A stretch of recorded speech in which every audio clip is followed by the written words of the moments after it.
उसने उल्टा सीटीडी एहलकार को ही धमकियां लगानी शुरू कर दी।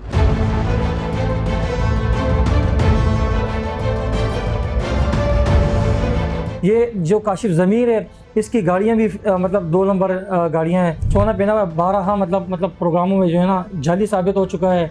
मतलब इसके हर चीज़ फेक है। मैंने इनसे पेमेंट पे पूछा, उन्होंने मुझे कहा कि 19,40,000 रुपये आपने मुझे देने।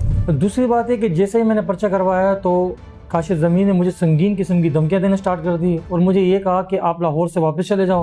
नाज़रीन, टिकटॉकर काशिफ ज़मीर के खिलाफ सीटीडी एहलकार को मामू बनाने का एक मुकदमा दर्ज हुआ, जिसमें बाहर भेजने के लिए उससे पैसे बटोर लिए गए। लेकिन उसके बाद कि वो सीटीडी एहलकार को पैसे वापस करता या पुलिस के पास शामिल तफ्तीश होता, उसने उल्टा सीटीडी एहलकार को ही धमकियां लगानी शुरू कर दी और बिलाखिर उसके खिलाफ एक और मुकदमा भी दर्ज कर लिया गया। पुलिस ने सीटीडी एहलकार के साथ क्या ताउन किया, ये मुकदमा कौन सा नया दर्ज हुआ है, इसमें क्या पेशरफ्त हुई, इस पर बात करने के लिए मेरे साथ मौजूद हैं सीटीडी एहलकार जनाब दोस्त मोहम्मद खान साहब। दोस्त मोहम्मद खान साहब, बहुत शुक्रिया आपके वक्त का। क्या माजरा चल रहा है? काशिफ ज़मीर के खिलाफ पहले भी आपने मुकदमा दर्ज करवाया, अब नया मुकदमा दर्ज हुआ है, ये मुकदमा क्या है जो दर्ज किया गया? जी नुमान भाई, मैं आपको यहाँ एक बात बताता चलूँ कि 2 मंथ कबल पहले मैंने इसके ख़िलाफ़ गुलबर्ग थाने में 420 फ्रॉड का मुकदमा दर्ज करवाया हुआ था। तो उसमें मैं दिल से शुक्रगुजार हूँ डीआईजी ऑपरेशन फैसल कमरान साहब का, जिन्होंने तमाम एविडेंस देखकर और एविडेंस देने के बाद एसपी मॉडल को जो है ना हुक्म दिया गुलबर्ग थाने के पर्चे का। जब ये पर्चा दर्ज हुआ तो काशिफ ज़मीर बिल्कुल भी इन्वेस्टिगेशन ज्वाइन नहीं की उसने, ना ही जो है ना वो कोर्ट में मतलब बेल लेने के बाद आया नहीं। दूसरी बात है कि जैसे ही मैंने पर्चा करवाया तो काशिफ ज़मीर ने मुझे संगीन किस्म की धमकियाँ देना स्टार्ट कर दी और मुझे ये कहा कि आप लाहौर से वापस चले जाओ, नहीं तो मैं आपके ख़िलाफ़ ही पर्चा करवा दूँगा, मैं आपके ख़िलाफ़ ही पर्चा करवा दूँगा। तो वो तमाम एविडेंस मेरे पास मौजूद थे। वो एविडेंस लेकर एप्लीकेशन लेकर मैं डीआईजी फैसल कमरान के पास दोबारा पेश हुआ और मैंने तमाम एविडेंस उनके सामने रखे। मैंने कहा सर, वो तो मुझे संगीन किस्म की दोबारा धमकियाँ दे रहा है काशिफ ज़मीर, जिस नौसरबाज इंसान ने मुझसे 19,40,000 रुपये में वीज़े का मैंने फ़राड किया। तो डीआईजी फैसल कमरान साहब, मैं फिर तहे दिल से उनके शुक्रगुजार हूँ। उन्होंने एविडेंस देखते ही मजंग थाना SHO मलिक खालिद को जो है ना हुक्म दिया, इसके खिलाफ 506 और 25D का पर्चा दर्ज हुआ।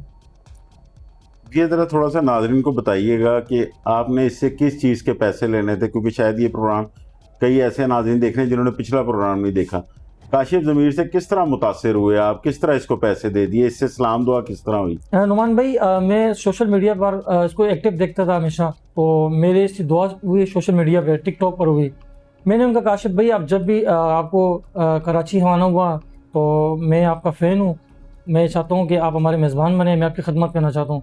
तो कुछ टाइम बाद काशिफ ज़मीर की मुझे कॉल आती है और मुझे कहता है कि मैं कराची आया हूँ, तो दोस्त मोहम्मद क्या आपसे मुलाकात हो सकती है? मैंने कहा बिल्कुल, मैं कराची अवेलेबल हूँ, आप आए। मैंने उनको अपनी लोकेशन भेजी, वो मेरे लोकेशन पे आए, हमारी अच्छी बैठक हुई, अच्छी बातचीत हुई। तो बातों बातों में उन्होंने मुझसे पूछा कि आप क्या करते हो? मैंने कहा मैं इस तरह सीटीडी मुलाजिम हूँ और जॉब करता हूँ मैं। तो उन्होंने मुझे कहा कि यार मेरे पास यूरोप के बहुत अच्छे अपॉर्चुनिटी आई हुई है, वीज़े आए हुए हैं, मैंने बहुत सारे लोगों को यहाँ से इटली भेजा हुआ है। तो मुझे उसने मोबाइल के अंदर वो पासपोर्ट के अंदर वीज़े भी लगा के दिखाए हुए थे। तो मैंने पहले तो उनको कहा कि यार मुझे ज़रूरत नहीं है, अल्हम्दुलिल्लाह मेरी गवर्नमेंट की जॉब है।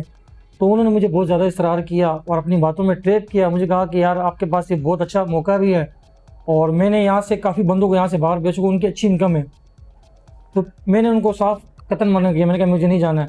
जब एंड टाइम पे वो जाने लगे तो उन्होंने मुझे फिर कहा कि दोस्त मोहम्मद, आपके पास मौका है, अगर आप जाना चाहते हो तो मुझे बता देना। तो मैंने कहा मैं इस बात पे सोचूंगा, फिर आपको बता दूंगा।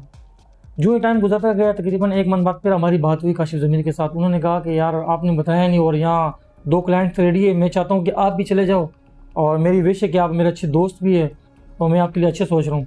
फिर मैंने कहा ठीक है, क्या क्या प्रोसेस होगा, कितने पैसे लगेंगे? उन्होंने कहा 1 महीने के अंदर मैं इंशाल्लाह आपको यहाँ से इटली भेज दूँगा और वर्क वीज़े पर। वहाँ जो है ना मेरे दोस्तों के पेट्रोल पंप भी है, वहाँ पर अच्छी इनकम लग जाएगी।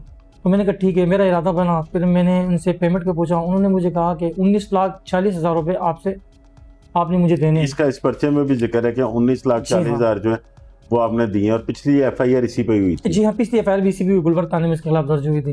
तो मैंने इनसे प्रोसेस टाइम पूछा महीने का। उन्होंने कहा कि आपने मुझे पहले 9 लाख देने एडवांस, आफ्टर वीज़े में आपने मुझे 10,40,000 देने। मैंने वो पेमेंट लेकर काशिफ ज़मीर को सारी कैश दिए।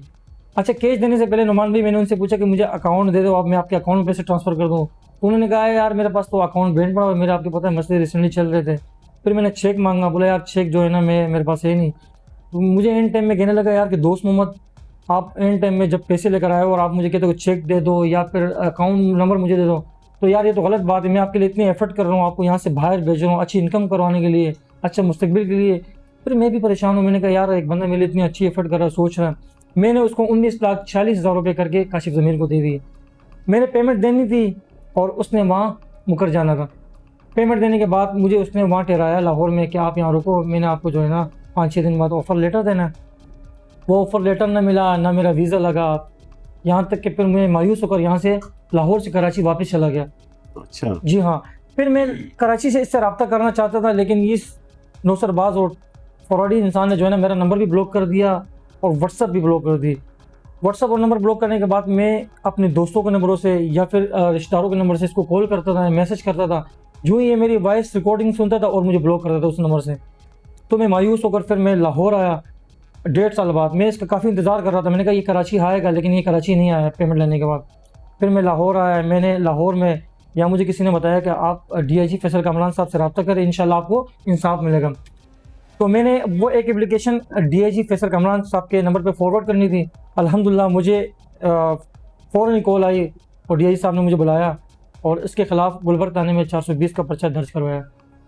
तो मुतासर वैसे किस चीज़ से होते? चेन्नई देखे, अब तो वो जाके संजय दत्त को भी मिला है, बड़ी बड़ी जगह इधर उधर लोगों को मिलता है, तो उस मुतासर होने की क्या चीज़ थी? नुमान भाई, वो मैंने भी एक कहावत सुनी कि आप बोला यार चमकती हुई चीज़ सोना नहीं होती। मैंने इसकी वो सोने को देखा, इसकी गाड़ियों को देखा, इसके बड़े बड़े सेलिब्रिटीज़ लोगों के साथ बैठना उठना, सबके वज़ीर आज़म के साथ तस्वीरें देखी। मैंने कहा ये इसकी अच्छी ताल्लुकात, अच्छी दुआ सलाम होगी, चलो ये भी आएंगे, हमारी भी अच्छी दोस्ती बन जाएगी, आना जाना रहेगा। अब मुझे इस बारे में बिल्कुल इल्म नहीं था कि ये एक नंबर का टॉप का फराडी है। अब मुझे जाके पता चला कि इसके खिलाफ तो 20 पर्चे, चोरी की, डकैती की, फ्रॉड की 6-7 पर्चे, 420 के पर्चे, चेक के पर्चे, यहाँ तक कि PK एक्ट के पर्चे इसके खिलाफ है। और ये गैर असले की इस पे पर्चे, मतलब 20 से 21 पर्चे इसके खिलाफ है। ये मुझे अब जाकर पता चला कि ये तो एक नंबर का फ्रॉड ही है, नौसरबाज इंसान है। बहुत सारे लोगों से इसने फ्रॉड किए। वो तमाम लोग, वो तमाम जो दोस्त हैं मेरे, उनसे राब्ते में कि दोस्त में जब ये गिरफ़्तार होगा तो हम इसके ख़िलाफ़ एक्शन लेंगे। तो मैं यहाँ अपने इदारों पे बहुत ज़्यादा मायूस हूँ कि मेरे इदारे क्या कर रहे हैं, क्यों खामोश है। एक बंदे पर इतने 20 से ज़्यादा पर्चे हैं, जिसमें चोरी, डकैती, फ्रॉड के पर्चे, चेक के पर्चे, PK एक्ट के पर्चे, और इसके खिलाफ कोई कानूनी कार्रवाई नहीं हो रही। मैं एक इदारे का बंदा होकर मुझे इंसाफ नहीं मिल रहा है। नुमान भी एक आम शहरी के साथ क्या जुल्म हो रहा होगा। अच्छा, जो पहली आपने FIR दर्ज करवाई, उसके बाद काशिफ ज़मीर ने आपके साथ कोई रब्ता किया? मेरे साथ तो रब्ता नहीं किया है। मेरे कुछ बहुत अच्छे दोस्त हैं और मेरे एडवोकेट, उनके एडवोकेट ने मुझे बुलाया कि दोस्त मोहम्मद आप ये 4 लाख रुपए ले लो और बाकी जो है ना आप कराची चले जाओ, आपको हर महीना 20,000 रुपये देते रहेंगे। तो मैंने कहा मेरे 19,40,000 रुपये पेमेंट है, तो मैं किस तरह ये 4 लाख रुपये ले लूँ। और ये 4 लाख की ऑफ़र सिर्फ एक जगह से नहीं आई है, 5-6 जगह से, 5-6 जगह से मतलब ये ऑफ़र आ रही है मुझे कि 4 लाख ले लो, बाकी 20,000 रुपये जो है ना आप मंथली लोगे। तो ये काफ़ी लोगों के साथ इसी तरह फ्रॉड कर चुका। किसी से 50 लाख ले लिए, उनको 10 लाख रुपए दे दिए, 40 लाख रुपए माफ़ कर दिए, और यहाँ भी ये कह रहा है कि मैं आपको टोटल 10 लाख रुपए दूंगा, बाकी पेमेंट मैं आपको नहीं दूंगा। तो ये एक सरासर जाती है, जुल्म है। और मैं अपने तमाम इदारों से यहाँ रिक्वेस्ट करता हूँ, गुजारिश करता हूँ कि खुदारा इस बेज़मीर इंसान को इसके लगाम दे, उसको जल्द गिरफ़्तार किए ताकि हम सबको इंसाफ मिल सके। अभी कोई लाहौर पुलिस ने जिस तरह 2 मुकदमा दर्ज किए, तो आपको कोई इंसाफ की उम्मीद नज़र आ रही है कि लाहौर पुलिस आपके जो कहने दावा कर सकती है? जी इंशाल्लाह। अब मुझे उम्मीद है कि क्योंकि लाहौर पुलिस में जैसे ही पर्चा दर्ज हुआ तो लाहौर पुलिस मेरे साथ एक्टिव है, मेरे साथ कॉल पर रब्ते में भी है, और मुझे यकीन दिलाया कि इंशाल्लाह दोस्त मोहम्मद हम इसको गिरफ़्तार करेंगे। लेकिन नुमान भाई यहाँ एक बात और भी है ना, इस बेज़मीर फराडी इंसान ने अपना नंबर बंद किया हुआ है और व्हाट्सएप पे कभी ऑनलाइन होता कभी नहीं होता, तो इसको ट्रैप करना, इसको पकड़ना एक बहुत ही मुश्किल काम है। तो मुझे उम्मीद है अपने पंजाब पुलिस से, इंशाल्लाह ये बहुत जल्द गिरफ़्तार होगा। लोगों को कोई मैसेज देना चाहेंगे कि इस तरह टिकटॉकर जो हैं वो उनसे मुतासर होते हैं, तो वो अपनी कोई पर्सनल मालूमात या इस तरह उनके झांसे में ना आए? जी बिल्कुल, मैं ये अपने तमाम देखने वाले प्यारे भाइयों को मैसेज देना चाहूँगा। मैं एक इदारे का बंदा होकर इस नौसरबाज और फराडी से जो है ना मतलब मैं फराड में आ गया हूँ। तो ये तमाम जितने भी टिकटॉकर्स है, इन्फ्लुएंसर हैं, इनसे खुदारा बचे। ये सारी फेक है। ये जो काशिफ ज़मीर है, इसकी गाड़ियाँ भी मतलब 2 नंबर गाड़ियाँ हैं, ठीक है। कोई गाड़ी इसके नाम पर नहीं है, इसका रेंट के घर है। और ये जो सोना पहना हुआ 12 मतलब प्रोग्रामों में जो है ना जाली साबित हो चुका है। मतलब इसके हर चीज़ फेक है। तो खुदारा कोई भी सोशल मीडिया के इस तरह इन्फ्लुएंसर पर और इन पे ना जाए, अपनी जो सुकून की लाइफ है वो गुजारे। बहुत शुक्रिया आपका दोस्त मोहम्मद साहब। नाज़रीन, जिस तरह के आपने दोस्त मोहम्मद साहब की सारी बातें सुनी, ये लाहौर पुलिस के लिए अब एक चैलेंज की हैसियत रखता है। केस कराची से सीटीडी के अहलकार लाहौर में इंसाफ की तलाश में आए हैं। 2 मुकदमात भी दर्ज हो चुके हैं। जिस तरह लाहौर पुलिस की जानिब से दावे किए जाते हैं कि हमने तमाम केस जो है सॉल्व कर लिए हैं, इसी तरह अब दोस्त मोहम्मद का मदावा भी इनके लिए एक चैलेंज है। और इनको पूरी उम्मीद है कि लाहौर पुलिस जो है वो जल्द इनके मुलजिम को गिरफ़्तार भी करेगी और इनकी जो रकम उसने धोखे से हासिल की है वो वापस भी दिलवाएगी। नाज़रीन, कमेंट्स बॉक्स में अपनी आगाह से ज़रूर हमें बताइएगा। जल्द हाजिर होंगे एक नए प्रोग्राम के साथ।